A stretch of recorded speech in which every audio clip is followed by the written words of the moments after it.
Hello everyone, I am back. I wanted to share some crochet kits for beginners that I got off of Temu.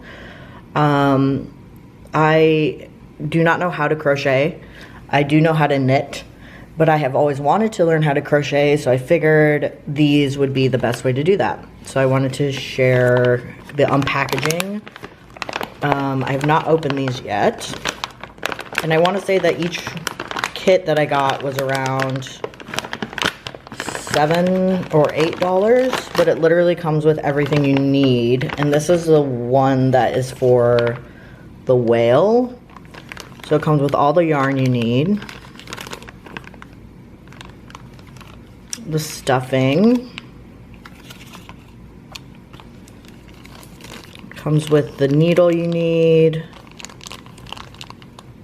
markers, the eyes, the needle.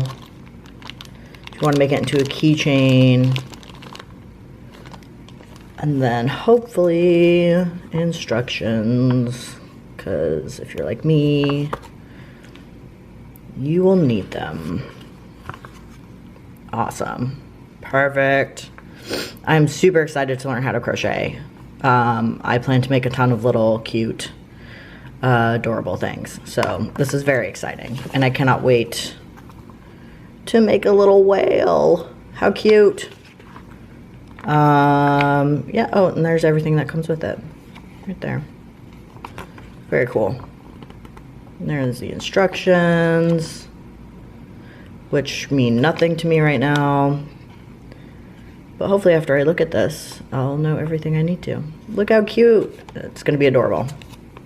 Highly recommend getting one of these if you are looking to learn how to crochet and want like a little kit where everything is just made for you right there. And again, on Temu it was like $7 or $8, so very affordable. Highly recommend, and I will be back with another crochet beginner kit that I got, so stay tuned.